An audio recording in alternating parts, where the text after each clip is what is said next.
In today's video we are going to review the Likebook P78, an e-reader based off of Android that I've been using for the last month and a half. It's been a while since I reviewed an e-reader, but on top of laptops, it's one of the technical products that I use every single day. Mostly I read before going to bed, but I also usually bring it out and read when I have some spare time during the day. Likebook reached out to me and asked if I want to review this, and since I've done Kobo e-readers quite a few times, I really wanted to try a competitor. If you want to buy it, you can find links in the description below, and if you want to communicate with me, you can find me in the comment section below, where I'm usually very active, or on Instagram, where I'm also at W2Best. Let's go ahead, unbox this thing, and see how easy it is to set up. I cheated a bit and opened the first shipping box just to see what was in it. And there is just a little layer of protective foam, and then we get into a protective case. So this is probably similar to what I had to my previous e-reader, which is nice to see. Then we have the Likebook P78, and it comes in a pretty decent sized box. Nothing too special about it, but let's have a closer look at that later. Let's see what kind of case it is that I have received here. Oh yeah, this is very similar to what I've had before. So we have this kind of fold up case that is perfect for when you're reading, because it makes it feel more like a book experience.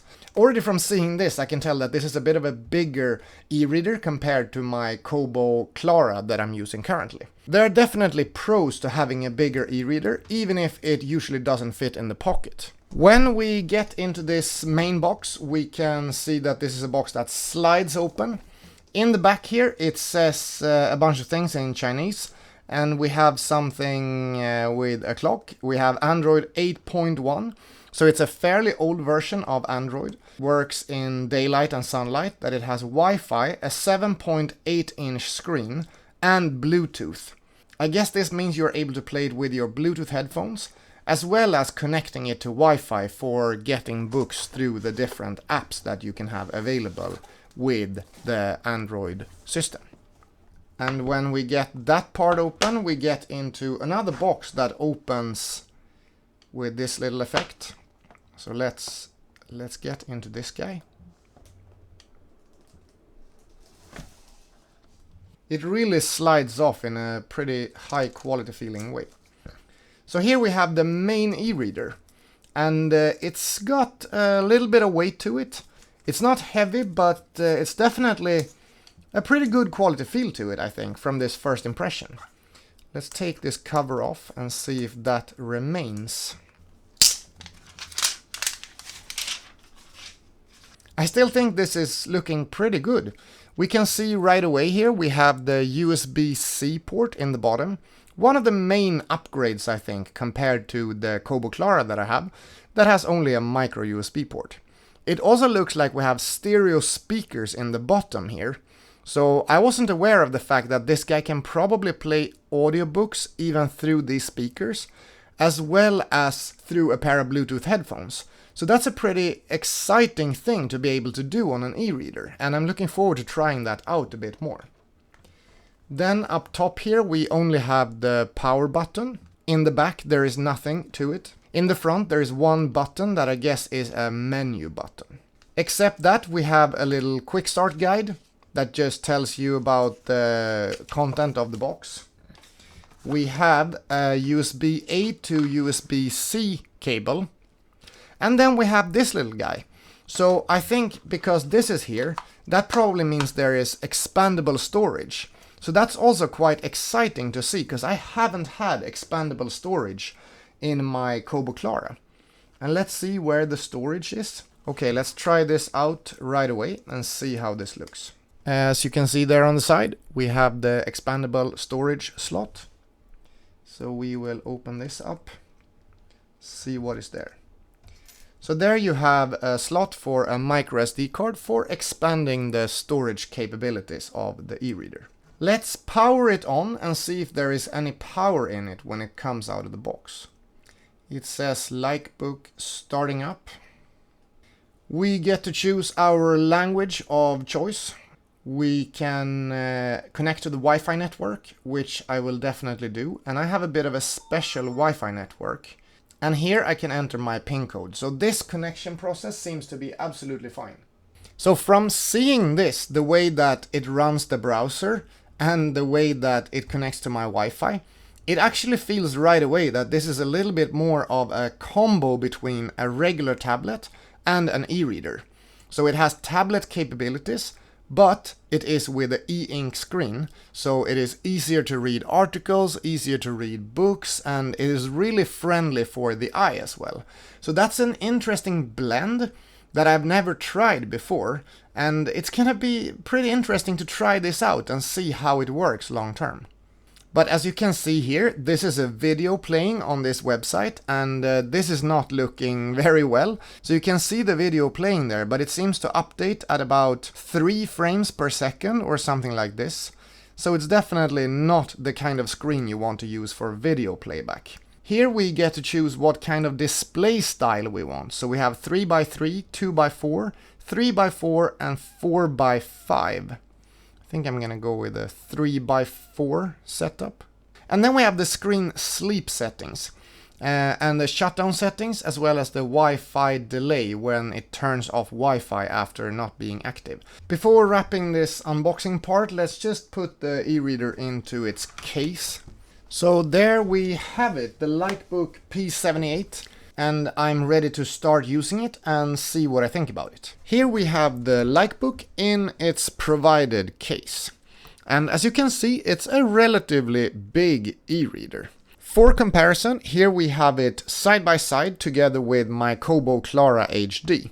And as you can see here, the difference is really big when putting them up like this. When looking at them from the side, the difference is not that big, and actually the Clara HD is even a little bit thicker than the Likebook P78. But the main conclusion here is that the Likebook P78 is not a pocketable device. This is something that you need a small bag to be able to bring, or if you have a very, very big inside pocket, then you can use it in this pocket. The first thing I think is interesting to have a closer look at when it comes to an e-reader is of course the screen. And the screen on this guy has been really nice to use. It actually is a very good screen in total, both when it comes to the clarity of it, the resolution of it, as well as the settings for brightness. And one of the things that I find to be the most useful with e-readers in general is the opportunity you have to put brightness down very, very low and almost not get any eye strain at all from it. Or when you want to use it in direct sunlight, for example, turn up the brightness quite a few notches like that, and then you can still read what's on the screen without any problem at all.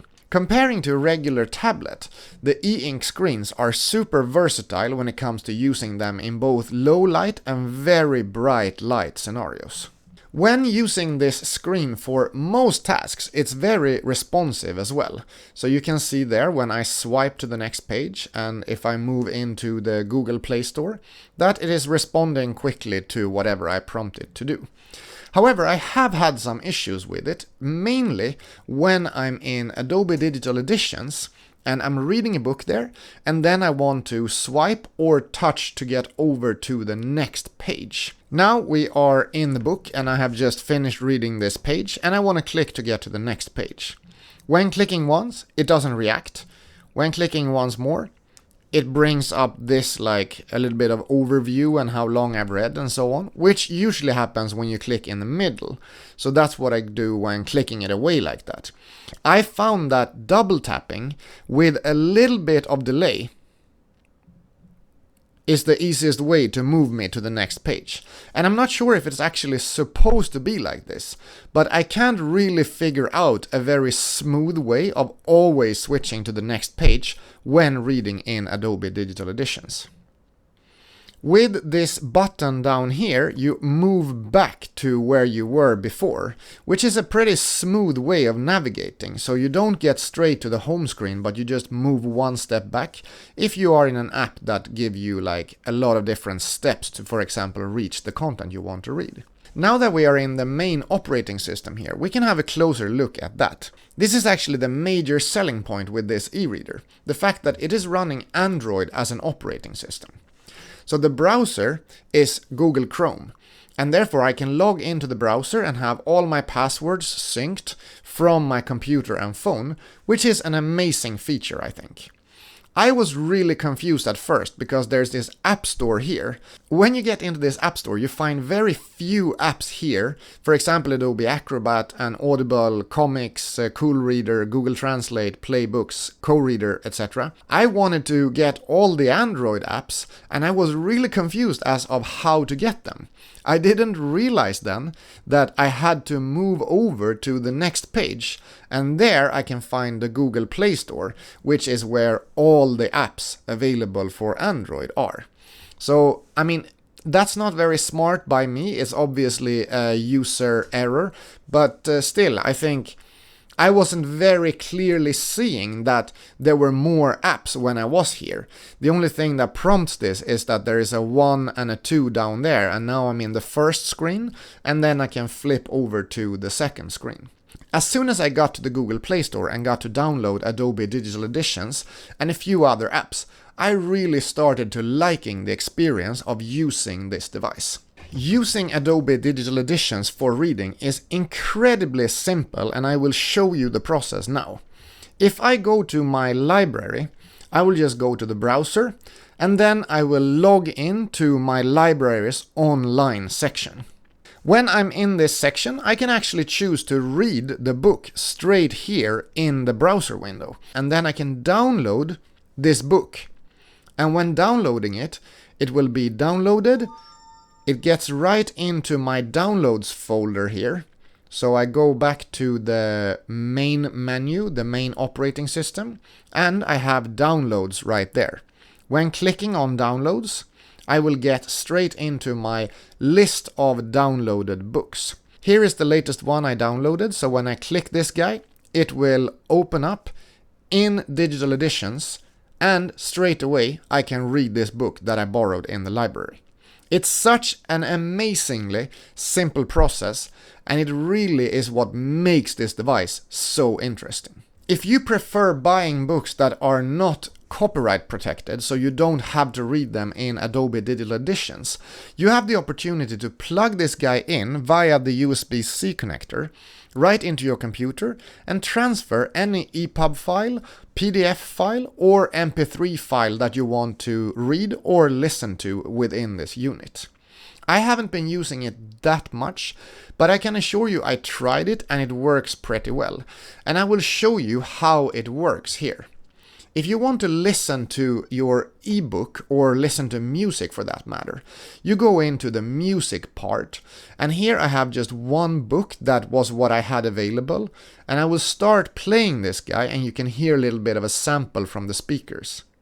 Many thousands of letters, emails, and spoken appreciations I've received since then let me know that my hope came true. The experience described in the book revealed the living mystery of love to me, allowing me to feel its sweet power for the first time, because I suddenly knew what real love felt like. As you can hear, it's not very loud, but it works to listen to a book like this. Now I have the cover on, but the cover have these openings here to be able to let audio out from the speakers. There is also the opportunity to connect a Bluetooth speaker or Bluetooth headphones to this guy. However, right now, I don't have any Bluetooth headphones, so I haven't been trying this feature out. And moreover, I don't really use my e-readers to listen to ebooks, so this is a bit of a novel feature for me, but it's still nice to have it there whenever I would be in need of using that feature sometime in the future. If we move into the library app, this is where you can find the books that you have added when you transfer right over to the memory of this device. Here I have a few different books, and then there are a few books that were included from the beginning. These included books are just children's books, so there's nothing that I really would be interested in reading. But I transferred these books over, and both in the EPUB format and in the PDF format. And what I found to be pretty interesting here is that reading in the EPUB format was less enjoyable than reading in the PDF format. I was messing around a little bit with the built-in reading app here to try to make the font become as I wanted it, try to make the margin between the lines as I wanted them, and I couldn't really get it to work the way I wanted it to. So when moving over to reading in PDF instead, that is not an issue, because then the PDF will look just the way that it's set to look in the file. And there you have the same book in a PDF format. It gets just the kind of formatting that I prefer reading in, so I think this was a very good experience. And this is also an e-reader that is big enough to actually be able to handle PDFs in a very good way. If I take out my Kobo Clara here, it's very clear to me this guy is a little bit too small to be able to comfortably read PDFs in it. Sometimes the fonts become way too small for it to be a nice experience. And there, the Likebook actually shines a lot.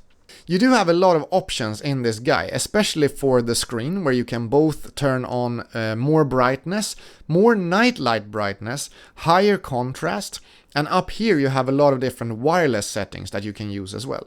So you can have Wi-Fi on or off, you can have Bluetooth on or off, you can turn on battery saving mode, you can use 180-degree rotation, so you can have it the other way around, you can take screenshots, and you can move into more settings using the settings button there.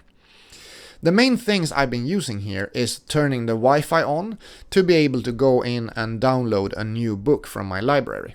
I've also had the battery saving mode on pretty much all of the time. And this is interesting, because I charged this unit fully when I received it 1.5 months ago. And this is still on a pretty good battery level of 23%. So I've been using it pretty much every single night for about half an hour to 40 minutes before going to bed, and also bringing it out to read in different cafes and bringing it to one trip to read quite a bit when I was away in Stockholm. And I think this battery life is honestly pretty amazing. However, this should be noted. If you don't use the battery saving mode, where it turns the device off and therefore takes a little bit of longer time to start it up when you want to start it up again, you're not going to be able to receive that kind of battery life. So this is a bit of a compromise, and I'm willing to take that longer startup time to be able to get an as good battery life as possible. As I mentioned, there are quite a few features in this unit that I haven't really tried out, but the main thing I was interested in was how well is this experience working when it comes to installing apps on Google Play Store and then using them to be able to eliminate the computer out of the process when reading books in an e-reader. And that really works. Both using Adobe Digital Editions but also my library's own app. It really works to do it with that kind of process, and I'm super happy about that. It really makes the Kobo Clara HD feel quite obsolete in comparison when I have those features available. You need to be sure that you want something this large, and this is super nice when it comes to reading PDF files because you have enough screen real estate to do that, but it's also something that you can't really put in your pocket. And in some way I wish that the bezels could have been shrunk quite a bit, because the bezels are really big both up top and in the bottom, and relatively big on the sides as well. There would have been no issue at all to shrink those bezels a bit and receive an as big screen, but with a bit of a smaller unit in total. I also don't think that the quality of this case is amazing. Like, this front is actually pretty good, but the top here is really like soft plastic, and especially pressing the buttons is not the best experience when you have this case on. But I always use a case on my e-readers because I find the screens to be relatively sensitive to scratches, so I still want to keep this case on, and I will just have to accept the fact that it doesn't make the buttons extra responsive, and it is a little bit annoying because of that. That is it for my review of the Likebook P78, an e-reader using Android, which makes it really versatile, for example for how you are able to download books, that you can use it for audiobooks, different apps that you can use online for streaming or reading books straight in the app, as well as reading news, etc. I have really enjoyed using this product and I can truly recommend it. The only thing that has been a little bit annoying is this lag that there's been in the touchscreen when reading books in Adobe Digital Editions. But I can live with that because there are so many pluses to it. This will be my eReader of choice moving forward. And I'm really happy to say that because I really like my Kobo Clara HD and I still want to use this guy when I want something that is a little bit smaller. But for all the kind of activities where I need a bit of a bigger eReader or when I just put it on my bedside table to be able to have it accessible at all times, the Likebook P78 is the one that I will be using going forward. I'm W2Best, I make in-depth gear reviews and tutorials, and if you like this video, it would be super nice if you want to put a like on it and maybe also subscribe to the channel. That gives me a lot of motivation and brings you all the content I'm going to be putting out in the upcoming weeks and months. Have a really nice day and I hope I will see you in the next video. Bye bye!